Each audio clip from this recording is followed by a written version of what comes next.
El profesor Roldán se licenció en Filología Clásica en Salamanca, se doctoró también en esa misma universidad, estudió en Alemania como becario Humboldt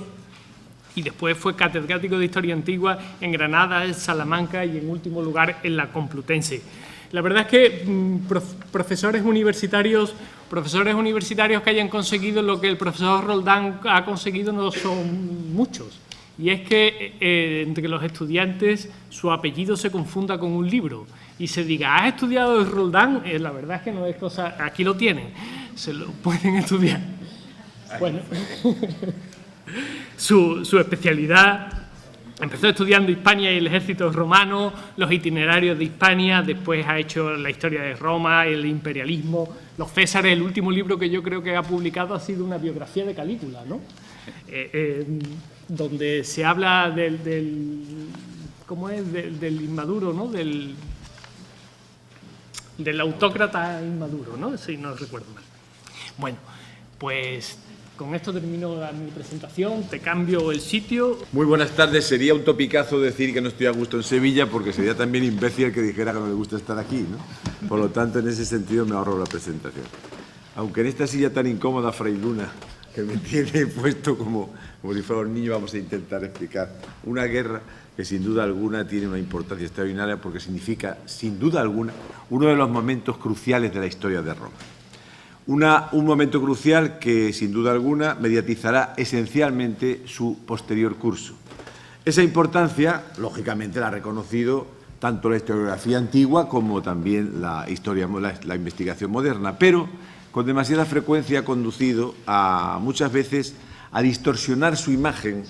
en el contexto general de ese desarrollo histórico, dejándola aislada muchas veces como solamente un ejemplo cumbre que puede caer en el estereotipo o que la conexiona con consecuencias y presupuestos falsos. Desde ese punto de vista, generalmente son las fuentes las que condicionan precisamente esa consideración, puesto que destacan unos aspectos, y mientras que en muchos casos son, la verdad es que triviales, mientras que dejan, en cambio, en la oscuridad lo que a nosotros nos interesaría, que sería el trasfondo esencial de los acontecimientos. Esa tradición literaria está compuesta, como ven ahí, en primer lugar por el único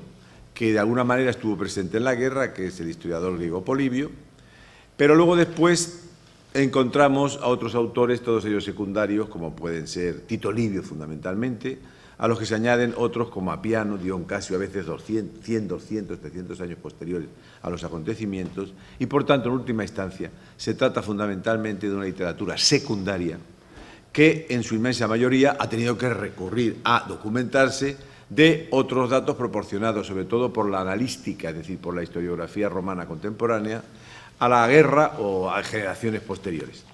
No, hay que tener en cuenta, por otra parte, que han desaparecido radicalmente cualquier fuente que fuera favorable a los acontecimientos desde el punto de vista de Cartago. Por lo tanto, estamos ya mediatizados de entrada por la historiografía de los vencedores. Lógicamente, como ha pasado después de la Segunda Guerra Mundial, los nazis siempre eran malos, ¿no? Lo estamos acostumbrados a verlo en cientos y miles de películas, igual que los indios también son malos porque han sido los perdedores, hasta que últimamente ha salido una película que se llama Django. Ah, no, pero esa es de negros. Pasa otra cosa parecida, ¿no? En cualquier caso, por otra parte también los datos que esas fuentes hacen recogen fundamentalmente acontecimientos con un criterio fáctico y anecdótico y, por otro lado, personalista. Lo que interesa son los grandes personajes, pero por el principio y sobre todo Aníbal, pero también Escipión el africano, o bien otros personajes que se intercalan con él, como son Fabio Máximo, etcétera, ¿no? Pero cuando se intenta profundizar en la esencia histórica de esa conflagración, con los muchos aspectos políticos, económicos, sociales e incluso culturales, hay que conformarse con lucubraciones de escaso valor que esporádicamente incluyen las fuentes o con hipotéticas reconstrucciones que siempre pueden contener, y de hecho contienen más de un error. De todas maneras, dentro de las fuentes que tenemos es Polibio quien presentó con sumo detalle las causas subyacentes al reinicio de las hostilidades tras el desenlace, como saben, de la primera confrontación, de la Primera Guerra Púnica, que fue desfavorable a Cartago. El primero de esas causas habría sido el rencor o la cólera del padre de Aníbal, Amílcar Barca, a finales de la Primera Guerra Púnica, cuando se vio obligado a rendirse, a pesar de que no había sido derrotado nunca en el escenario de la guerra, que fue la isla de Sicilia. El segundo factor, y mucho más importante, fue una bárbara felonía que los romanos hicieron después de terminar la Primera Guerra Púnica, que fue un poco después, en el año 238, al actuar sin ninguna clase de escrúpulos, aprovechando que Cartago se encontraba ahogada, a punto de ser acogotada y destruida por los mercenarios que habían participado a su lado en la guerra y a los que no les podía haber pagado porque no tenía dinero, y con ello, pues de una forma, como digo, bárbara, cogió y ocupó la isla de Cerdeña. Esa humillación, lógicamente, hizo aumentar el odio hacia Roma de toda la población púnica. Aníbal marchó a España con el claro objetivo de sentar las bases de un poder que sería utilizado contra Roma, poniendo todo su corazón en la aplicación de un programa expansionista. Los éxitos precisamente de su familia, su padre y su tío, y luego él mismo, en la península ibérica, sin duda constituyen para Polibio la tercera causa, puesto que el incremento del poderío cartaginés les animó a creer que ahora eran ya lo suficientemente fuertes como para derrotar al viejo rival romano. En todo caso, clarísimamente la Segunda Guerra Púnica no fue otra cosa que una herencia de la Primera.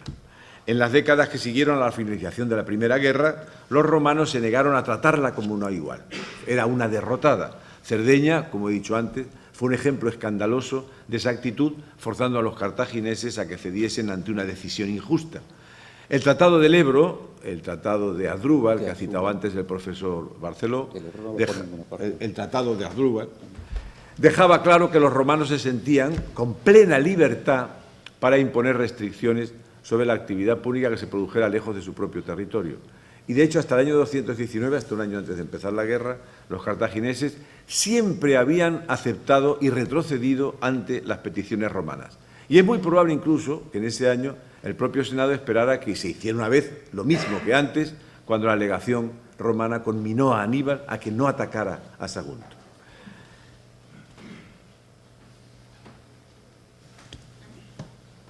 Los romanos, es cierto que reaccionaron muy lentamente al ataque de Sagunto. En el momento en que el Senado tuvo noticias de que Sagunto se encontraba asediada, los dos cónsules anuales, ya saben que los cónsules se rotaban anualmente,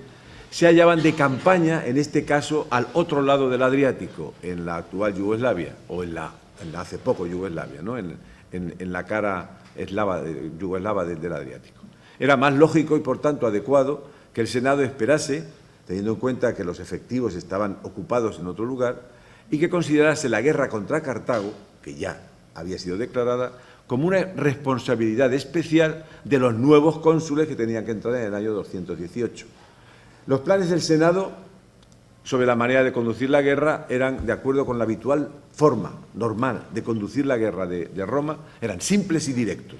Los cónsules iban a operar de manera separada, yendo uno de ellos, como ha dicho antes el profesor Barceló, uno de ellos a la península ibérica, a enfrentarse a Aníbal, donde estaba el grueso de la impedimenta del dinero y de los soldados que podría Aníbal captar, mientras que el otro cónsul partiría hacia Sicilia, desde donde daría el salto hacia el corazón del Estado púnico, hacia Cartago, África. De los dos cónsules del año 218, a Publio Cornelio Escipión se le entregó Hispania como su provincia y el segundo, Tiberio Sempronio Longo, recibió Sicilia y África con los típicos,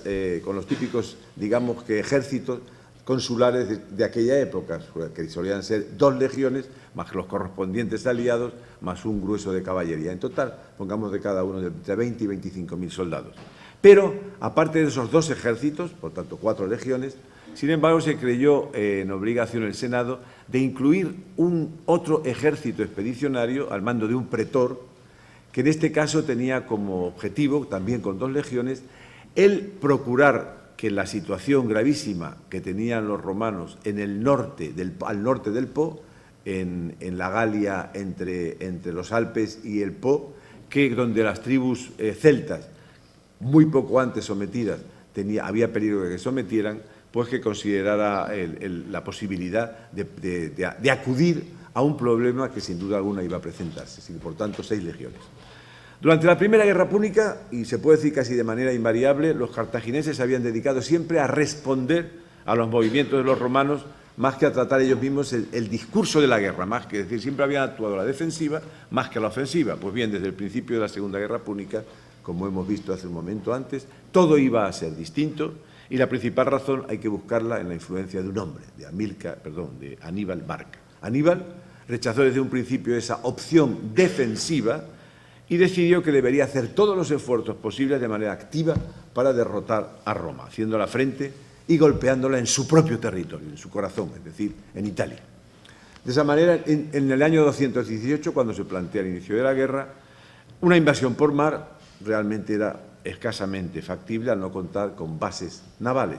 Por lo tanto, únicamente quedaba la opción de una invasión por tierra desde España, pero también teniendo en cuenta que las dificultades eran enormes. Una marcha de cientos de millas por territorio en medio de poblaciones que podían ser potencial o directamente hostiles, y la necesidad de cruzar, sobre todo, el enorme obstáculo que representaba la cadena montañosa de los Alpes. Una vez en Italia, por otra parte, si se conseguía llegar hasta entonces allí, el ejército púnico no podía contar con ninguna base,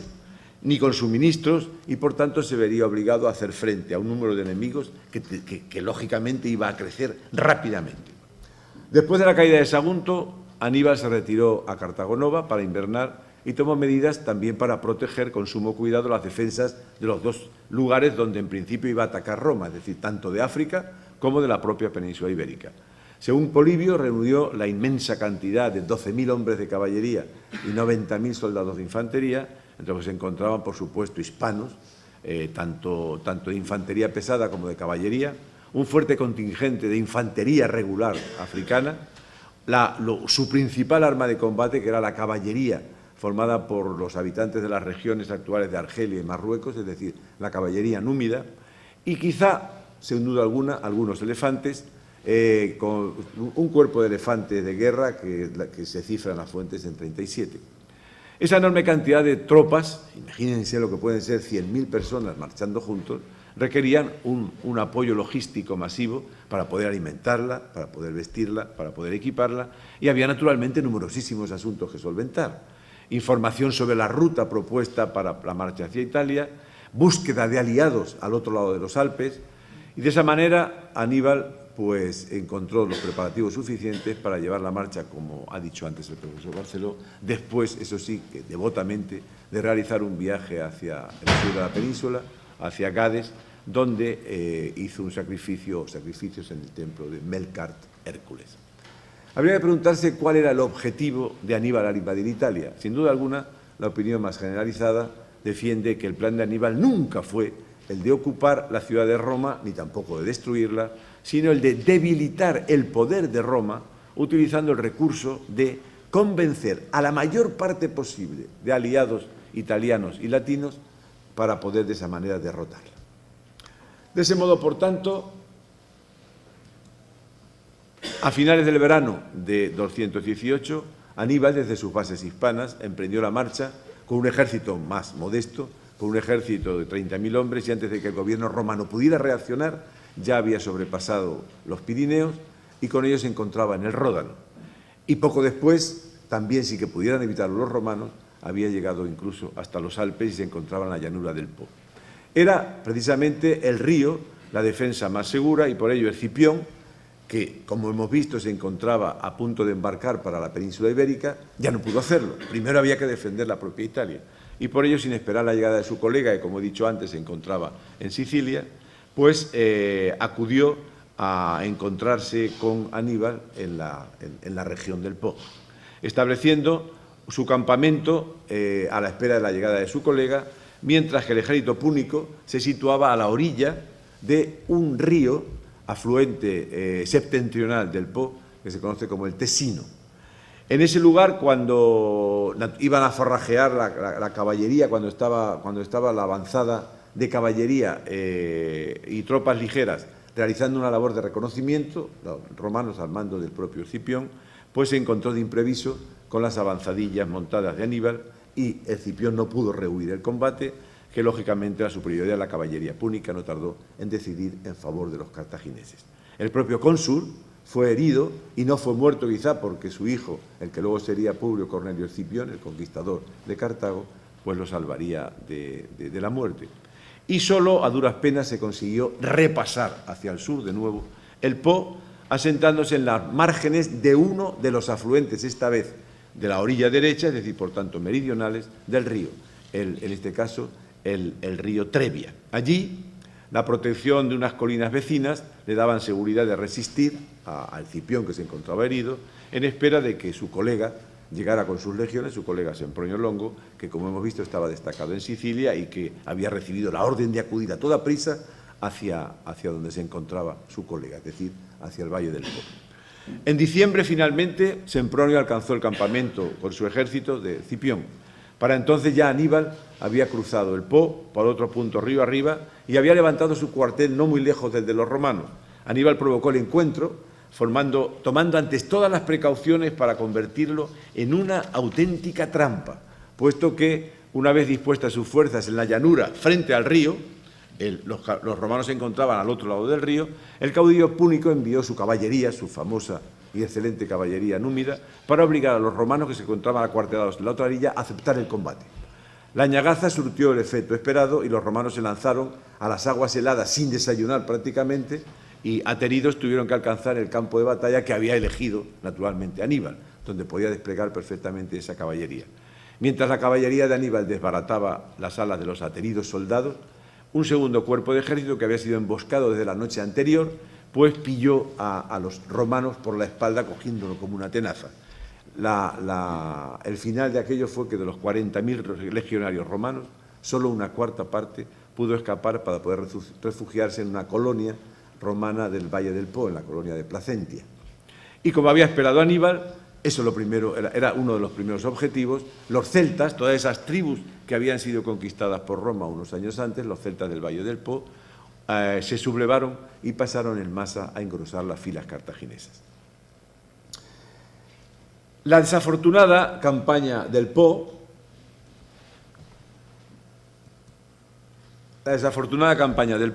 hizo comprender al gobierno romano el real alcance que tenía el peligro y la necesidad de invertir muchos mayores medios en la lucha.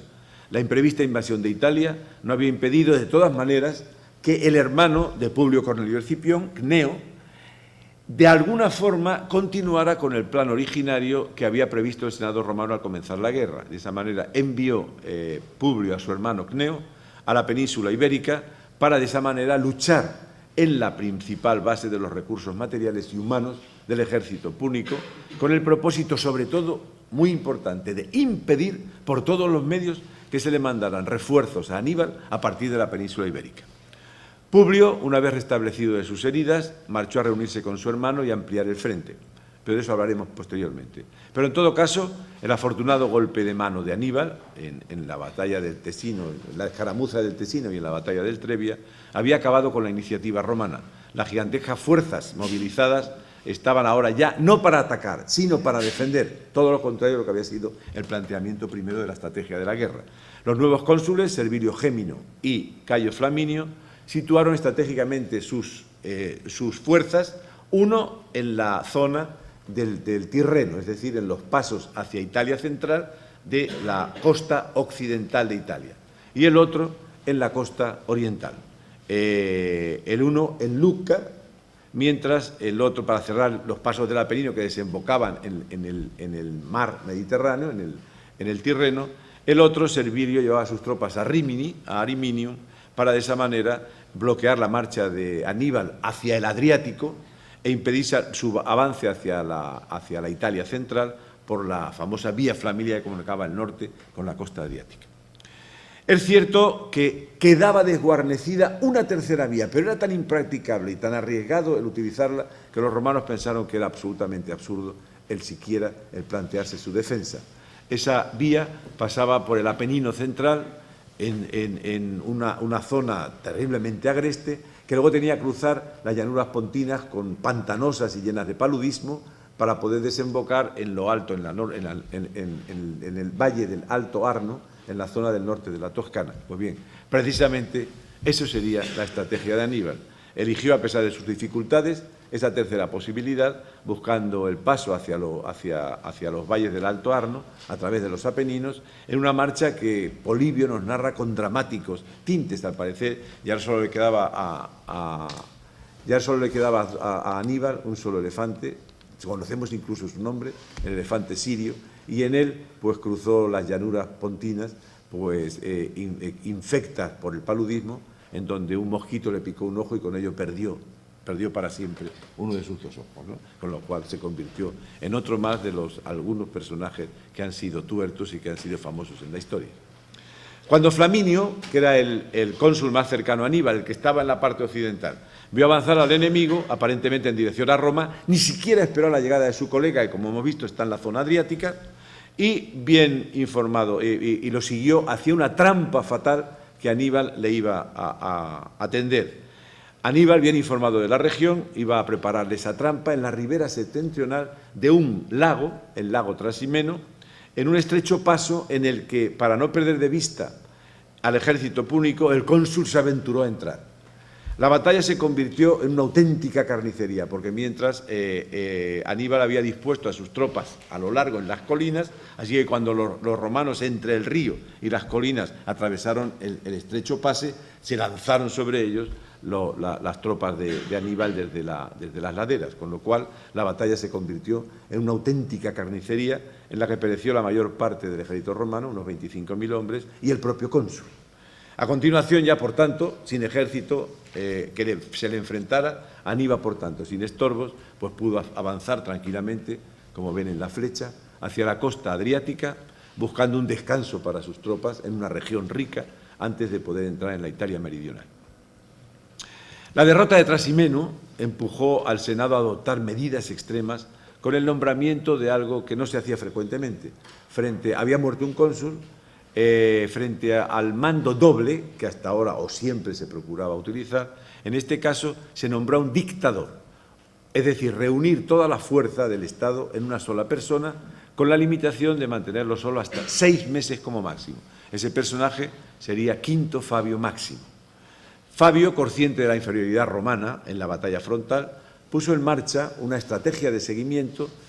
tras los talones del adversario, en espera de que el invasor, obligado a vivir en un territorio hostil, practicando la estrategia de la tierra quemada, evitar que pudiera avituallarse en cualquier lugar y así de esa manera fuera consumiéndose lentamente sin darle jamás la posibilidad de una victoria campal, siempre vigilado, siempre acosado, hasta que llegase el momento favorable de dar el golpe final, el golpe de aniquilarlo. De ahí que por no plantear batalla directa, sino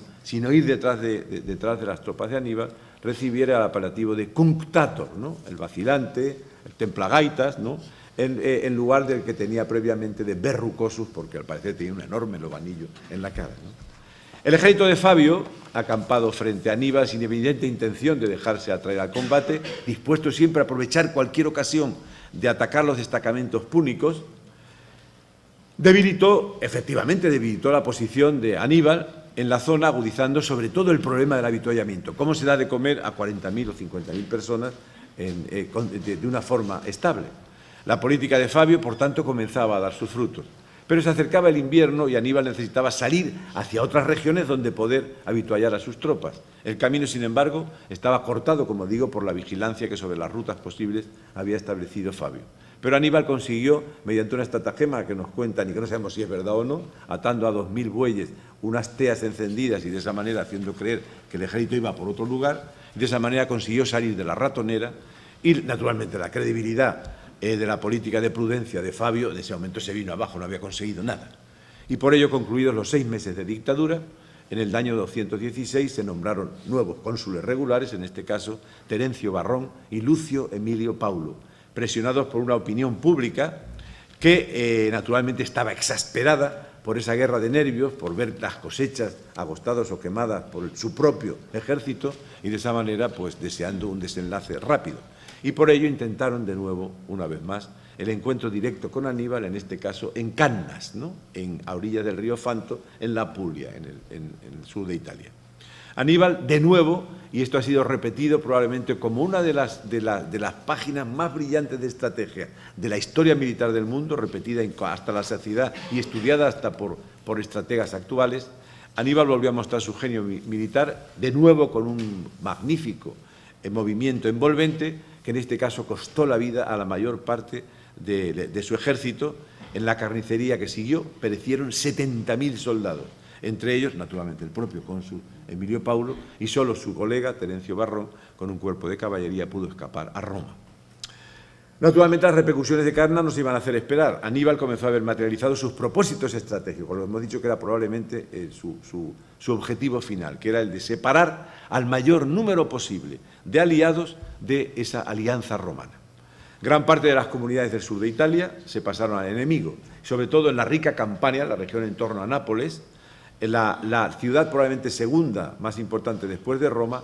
la rica y poderosa Capua, defeccionó y se pasó a Aníbal. Pero la verdad es que fue un éxito limitado porque el núcleo de aliados de la Italia central, y eso fue la salvación probablemente de Roma, ese núcleo que rodeaba a Roma de aliados, los latinos, los que estaban alrededor de Roma, cerró filas en torno a su ciudad hegemónica, en torno a Roma. Así lo comprendió el propio Aníbal, que tras la victoria pues, renunció a marchar sobre la ciudad enemiga, no tenía ninguna posibilidad de asediarla, y con ello se dirigió hacia Campania, la región más rica probablemente de Italia. En Roma, el desastre de Cannas no hizo sino concentrar las energías, así de Roma no sea Milano, se concentró las energías en un conjunto de medidas tan drásticas como la situación exigía. Se atendió primero a controlar las lógicas reacciones populares de angustia, de terror. Por ejemplo, entre otras muchas, se prohibió que las mujeres llevaran luto. ¿Quién no tenía a un padre, a un hijo, a un hermano caído en alguna de las tres grandes batallas? Pero sobre todo también la atención de la dirección política, de nuevo férreamente en manos del Senado, de la oligarquía senatorial, se concentró en las medidas militares. Sin duda alguna, había que volver a las tácticas de Fabio, se demostraron con ello que en batalla campal Aníbal siempre iba a vencer y por ello se volvió a esa guerra de desgaste, pero también se intentó reforzar, lógicamente, el aparato bélico. Para ello era preciso sanear, sobre todo, el lamentable estado de las finanzas públicas con medidas, por ejemplo, como la duplicación del impuesto sobre la propiedad, les suena, el tributo, la suscripción de empréstitos especiales, la inflación o el arrendamiento de los servicios esenciales del Estado que se concedieron a sociedades de ciudadanos ricos que se juntaban para poner el capital y que anticipaban ese capital a cuenta de la supuesta y esperada victoria final. La dirección de la guerra contra Aníbal fue asumida en el 215 por los cónsules Fabio Máximo, de nuevo el viejo Cunctator, y Marco Claudio Marcelo, con el empleo de crecientes fuerzas que en el 211 ya habían alcanzado la cifra monstruosa de 25 legiones. Las operaciones decisivas se desarrollaron precisamente en la región de Campania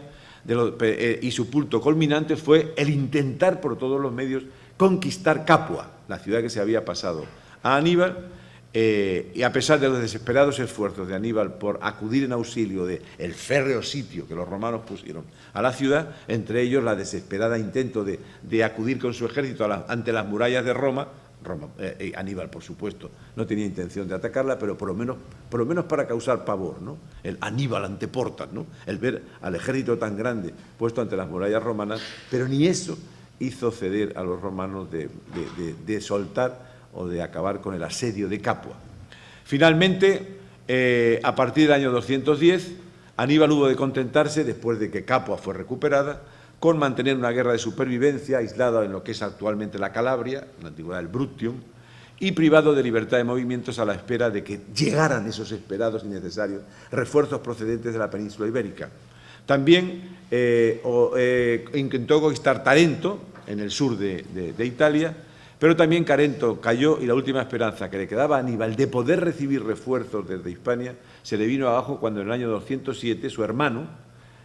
Asdrúbal Barca, consiguió escapar del ejército romano que se encontraba en España y consiguió hacer prácticamente el mismo viaje que Aníbal a través de los Alpes para desembocar en la costa adriática, pero ni siquiera consiguió, con los 20.000 soldados que llevaba, intentando alcanzar la costa adriática, ni siquiera logró alcanzarla. Allí le esperaban precisamente los dos cónsules, un personaje llamado Livio Salinator y otro Claudio Nerón, que junto al río Metauro, ahí lo tienen arriba con aspas a la derecha,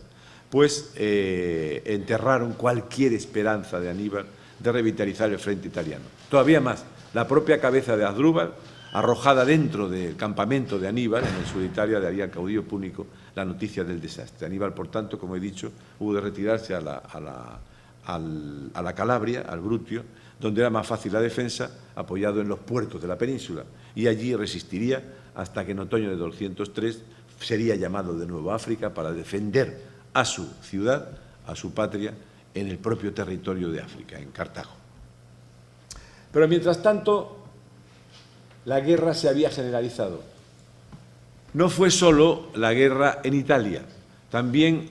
iba a haber otros muchos teatros de operaciones que hacen complicada la Segunda Guerra Púnica y que por eso he preferido, en lugar de hacerlos al mismo tiempo, explicar uno por uno los distintos escenarios de la guerra.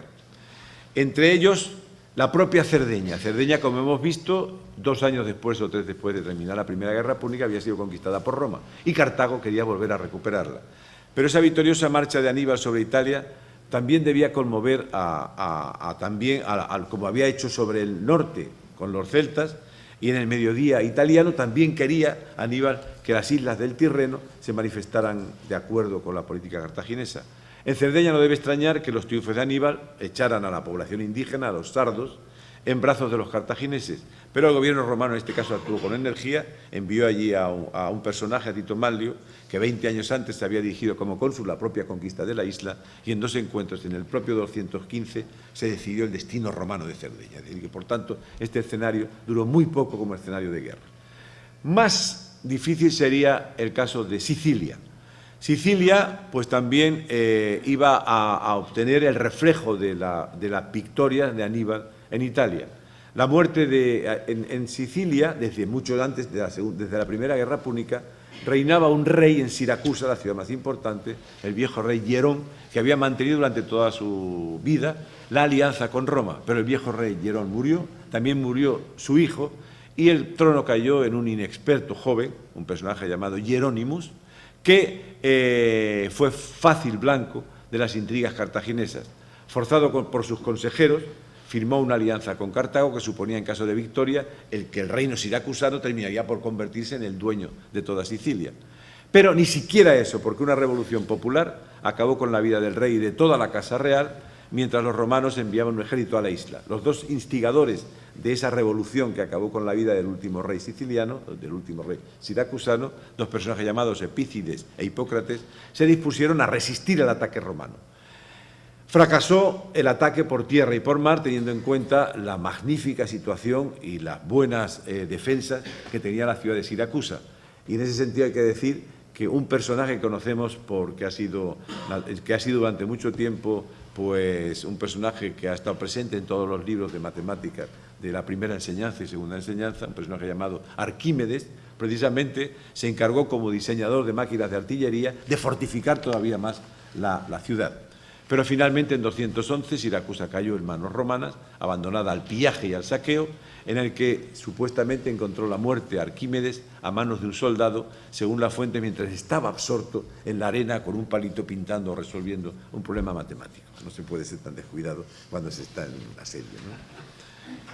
Pues bien, con lo cual ya nos hemos desembarazado de la guerra en Cerdeña y en Sicilia. Todavía iba a encontrarse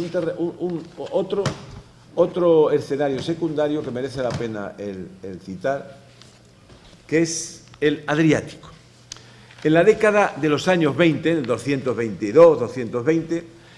Roma había creado al otro lado del Adriático, donde se encuentran las actuales repúblicas o las anteriores repúblicas yugoslavas y la propia Albania, había creado, por decirlo de alguna manera, un protectorado que atentaba a los intereses de Macedonia, que era naturalmente el Estado griego que tenía o se creía con derecho a dominar sobre toda Grecia.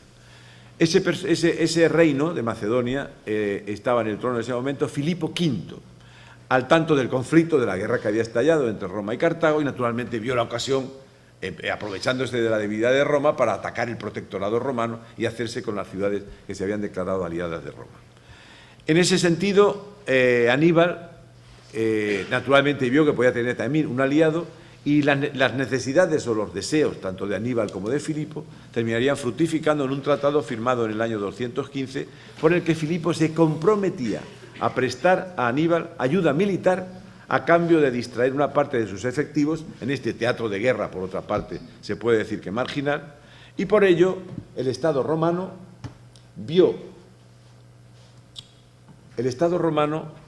ante la dificultad de poder dejar más efectivos que tenía distribuidos por la propia Italia en la península ibérica, pues entonces vio una solución al acercarse a los enemigos de Filipo que el propio Filipo tenía en Grecia, en especial las ciudades de una confederación que se encuentra al norte del estrecho de Lepanto, que es la Confederación Etolia. Allí los romanos se vieron envueltos en una guerra brutal, una guerra elemental, en la que acabaron involucrados el resto de los estados griegos. Pero Roma poco a poco, la verdad es que teniendo en cuenta que era un teatro secundario, dejó de prestar interés al conflicto hasta abandonar prácticamente a sus aliados, esos etolios al norte del estrecho de Lepanto, del Golfo de Lepanto, prácticamente dejarlos frente a Filipo, y con ello pues los etolios, acorralados y sin el apoyo romano, terminaron por tratar por separado. Los griegos no son muy de fiar en cuanto a paces y a guerras, ¿no? Y firmaron por separado una paz con Filipo en el año 206, con lo cual el gobierno romano, ahora frente a frente solo contra Filipo, en un teatro de guerra que era secundario para él, prefirió llegar a un acuerdo con el macedonio y llegó en el 205, 2 años después, a la firma de la llamada Paz de Fenique, por la que Roma perdía parte de ese protectorado ilirio que en este momento lo último que era necesitarlo, ¿no? Otro teatro que nos hemos cargado, pero quedará el más importante de todos, es el de la guerra en Hispania. Ya hemos visto cómo, a pesar de Publio herido, a pesar de que las tropas eran necesarias por fuerza para frenar a Aníbal en su desemboque desde el Po, sin embargo, los romanos encontraron fuerzas suficientes como para que el hermano de Publio Cornelio, del cónsul herido, pues pudiera llevar la guerra a Hispania, y de esa manera le dio órdenes de embarcar rumbo a la península ibérica. Cneo efectivamente recaló en el verano del 218 en la colonia griega de Ampurias, la única aliada que en ese momento podía contar en la península,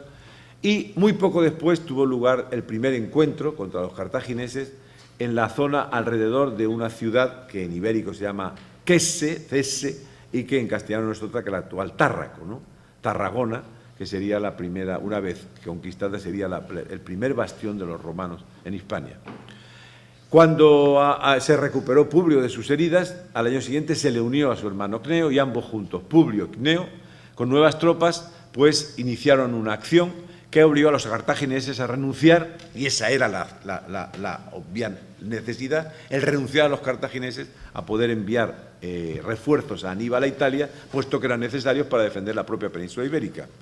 Hubo una victoria coordinada por tierra y por mar en la desembocadura del Ebro, y ello permitió a los hermanos rebasar la Lidia del Ebro y finalmente conseguir alcanzar el Alto Guadalquivir en la zona minera de Sierra Morena, donde se encontraban gran parte de las reservas de plata de los cartagineses. Como corolario secundario, finalmente y después de tanto tiempo, a buenas horas, mangas verdes se diría, los romanos pudieron reconquistar Sagunto, ¿no? Y devolvérsela a su población. Pero esa acción victoriosa de los romanos en la costa levantina y en la cabecera del Guadalquivir, en la zona de Sierra Morena, sin embargo, va a encontrar un final en el año 211, un final trágico, cuando los dos hermanos, Cneo y Publio, fueron vencidos y destruidos por separado por los hermanos de Aníbal, Asdrúbal y Magón, en un teatro de operaciones que no conocemos con mucha exactitud, pero que yo creo que debió de tener lugar en esa zona boscosa, intrincada y difícil que comunica el valle que comunica la costa de Levante con la Alta Andalucía, es decir, en las sierras de Cazorla y de Segura, ¿no? En esa zona probablemente se cita una ciudad que se llama Eliqué, probablemente se trata de Elche de la Sierra, no estamos muy seguros, pero en todo caso puede ser que fuera por esa zona. En todo caso, con ello, como pueden comprender, se vino abajo toda la laboriosa laborioso trabajo que los romanos habían llevado a cabo durante varios años en la península ibérica. Los restos del ejército de Publio, al mando de un personaje llamado Lucio Marcio, lograron por lo menos retirarse ordenadamente y conjuntar con los pocos supervivientes de las fuerzas del otro general, de Cneo, y se retiraron ordenadamente hacia el otro lado del Ebro, es decir, hacia el norte del Ebro. Pero ese punto muerto del frente hispano iba a encontrar pronto un fin, cuando fue elegido como caudillo de las fuerzas de la península, precisamente el hijo de uno de los dos muertos en España. Se trataba del hijo de Publio Cornelio Escipión, Un personaje que prácticamente en el estricto cursus honorum, es decir, en la carrera de magistraturas, todavía no había alcanzado más de la magistratura edilicia, es decir, que todavía era todavía muy reciente, era un joven de unos 24 años, que, sin embargo, fue investido con un imperio, es decir, con un mando, como si fuera cónsul, un mando proconsular, para poder llevar a cabo la dirección de la guerra en Hispania. Su ejército, efectivamente, tras desembarcar en Ampurias de nuevo, en el año 210, preparó un magistral golpe de mano inesperado para los púnicos, que consistió, mediante una acción relámpago, en la toma del propio centro de operaciones de los púnicos en Hispania, es decir, la toma de Cartago Nova, de Cartagena. De esa manera, a Escipión le cayó con un riquísimo botín, puesto que ahí habían dejado la impedimenta que no habían llevado a Italia los soldados, sobre todo, y lo más importante, 300 rehenes que los púnicos mantenían en la ciudad, generalmente hijos de reyezuelos, para mantenerse como garantía de la fidelidad indígena a sus padres, ¿no? o a sus parientes. Con ello, al devolverlos a sus lugares de origen, naturalmente eso desembocó en una acción de amistad hacia Escipión. De esa manera, por otra parte, la posesión de Cartago Nova ofrecía a Escipión la posibilidad de intentar ya la penetración, como habían hecho sus tíos y su padre, del valle del Guadalquivir a partir de su alto curso, en la zona minera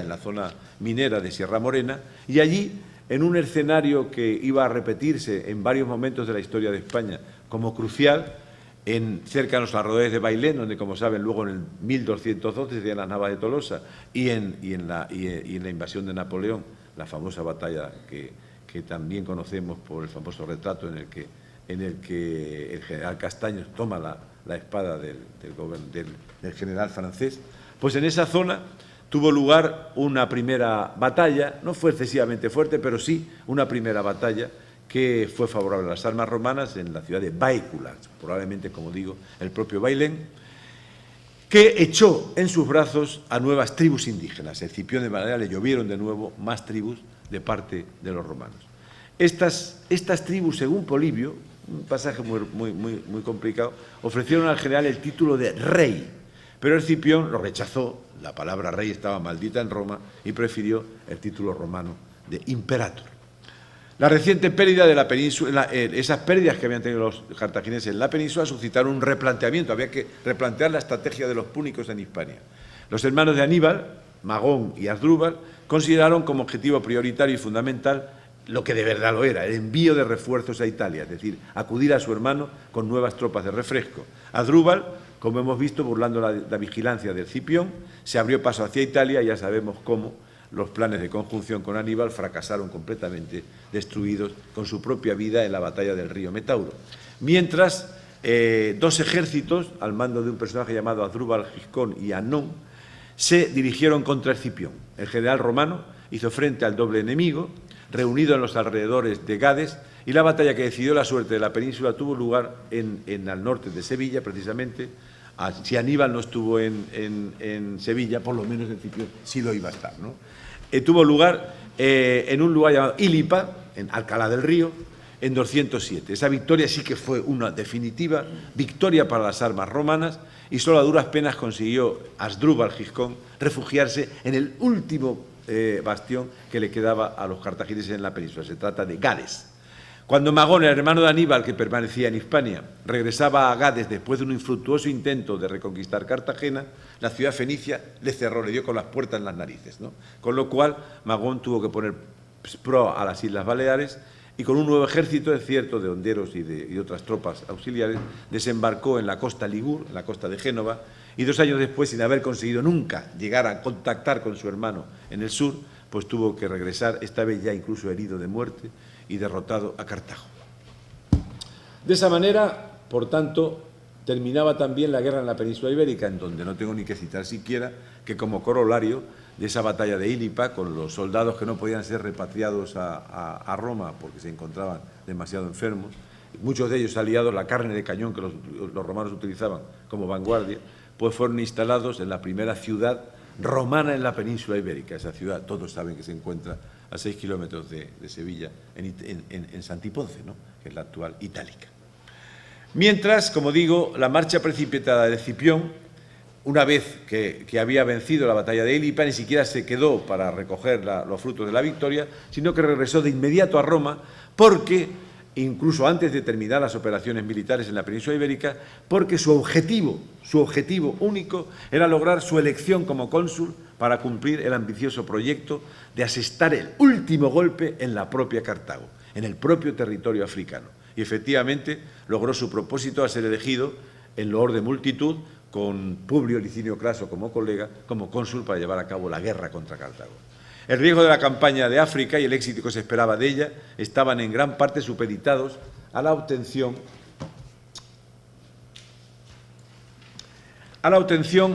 de un apoyo eficaz en el propio país, que Escipión intentó por todos los medios, utilizando para ello precisamente la inestable situación política que se encontraba al occidente de Cartago. Al occidente de Cartago existían unas tribus númidas, en lo que es el actual territorio de parte de Túnez, Argelia y Marruecos, que estaban extendidos en dos tribus distintas, los masilios, acaudillados por Masinisa, y al oeste, hasta Marruecos, los masesilios, acaudillados por otro personaje llamado Sífax, ¿no? Masinisa y Sífax. Las relaciones con Cartago, de estos príncipes númidas, sufrían frecuentes y drásticos cambios desde la colaboración hasta la revuelta, pero también entre sí se veían sometidas a una prácticamente continua rivalidad entre un príncipe y el otro, entre las dos tribus, la occidental y la oriental. Es lógico que, por tanto, por parte del gobierno africano como del Estado romano, se buscara por todos los medios entre esos dos dinastas una colaboración, especialmente importante por la excelencia, ya lo he dicho antes, de la caballería púnica, de la caballería númida, que esos pueblos nómadas podían aportar. En un principio, Masinisa había prestado su apoyo a Cartago,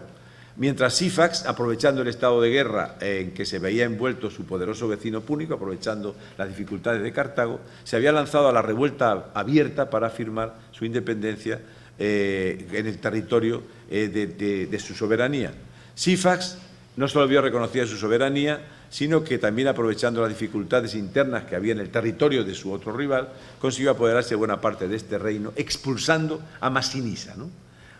Pero entonces, en ese momento, y esto es una parte de una historia de amor que desgraciadamente no podemos detenernos en ella, una de esas historias en las que se recrea muchas veces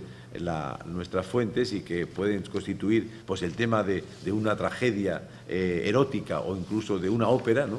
Una persona llamada Sofonisba, la hija precisamente de Asdrúbal Giscón, uno de los generales de la guerra, pues se casó con Sífax y de esa manera pues consiguieron atraer a Sífax a la alianza con los púnicos, arrojando lógicamente en brazos de los romanos al otro pretendiente, a Masinisa. En la primavera del 204 finalmente desembarcaba Escipión en las inmediaciones de Útica, al norte de Cartago, donde después de intentar infructuosamente apoderarse de la ciudad, tomó posiciones levantando su campamento en los Castra Cornelia, ¿no? Los campamentos de Cornelio, y al inicio de la campaña de 203, en un ataque nocturno, el lugarteniente de Escipión, un personaje llamado Lelio, y Masinisa, lograron incendiar el campamento de Sífax, mientras Escipión atacaba los acuartelamientos vecinos cartagineses que mandaba Asdrúbal Giscón. La estratagema costó a Cartago la friolera de 40.000 hombres y dejaba a Escipión prácticamente dueño de los territorios al norte de Cartago, dueño de los territorios alrededor de Útica. El encuentro tuvo lugar en las orillas del río Bagradas, en un lugar llamado Campi Magni, y la batalla acabó con una aplastante victoria romana. El Senado púnico creyó prudente entonces iniciar tanteos de una paz sin descuidar los últimos mecanismos de defensa, se reforzaron los muros de la ciudad y se envió a Aníbal y Magón la orden de regresar a África desde Italia. Pero la llegada a África de los ejércitos de Magón y Asdrúbal reavivó las hostilidades. El ejército púnico se puso en marcha, no deseando ya los tratados de paz, y se reunieron todos ellos en los alrededores de una ciudad llamada Zama. Frente a frente, las fuerzas enemigas, Escipión por un lado, Aníbal por el otro, todavía iba a intentar Aníbal hurtarse al incierto desenlace de un combate mediante una entrevista con Escipión que las fuentes resaltan en todo su imponente dramatismo, ¿no? Que los dos colosos de la guerra se encontraran frente a frente, naturalmente es algo como para que se desboque la imaginación, pero la verdad es que las conversaciones no fructificaron y se llevó al encuentro armado en el que las legiones romanas, elásticamente dispuestas y sobre todo con la ayuda de la caballería númida, pues se manifestaron superiores a las heterogéneas tropas de Aníbal. 20.000 soldados púnicos quedaron sobre el campo de batalla y el Senado cartaginés ya no tenía ninguna posibilidad de continuar resistiendo. Por tanto, no le quedó más remedio que pedir la paz, que fue concluida al año siguiente, en la primavera del año 201. Escipión, de esa manera, victorioso por completo sobre Aníbal, regresó de África para recibir en Roma un delirante triunfo y, sobre todo, el título de El Africano, el primer título que se llamaba sobre un territorio conquistado que llevaría un romano en la propia Roma. Con ello, con la victoria de Escipión en la Segunda Guerra Púnica, el Estado romano, ya, como ha dicho el profesor Barceló al final de su intervención, pues se quedaba instalado como potencia completa en el Mediterráneo occidental. Pero también es cierto que las duras presiones a que se vio sometida Roma durante la larga guerra desencadenaron procesos inesperados que repercutirán gravemente sobre la estructura social y política del Estado romano en las décadas siguientes, y donde en ese acmé, en esa culminación del propio Estado romano, vencedor primero del Occidente y muy poco después del Oriente, apenas en 50 años después había sometido también el Oriente helenístico, como digo, desencadenaron una múltiple crisis que en sus últimas instancias desembocarán en la propia ruptura del Estado romano como república oligárquica y en su transformación en un imperio, es decir, en una dictadura militar. Muchísimas gracias.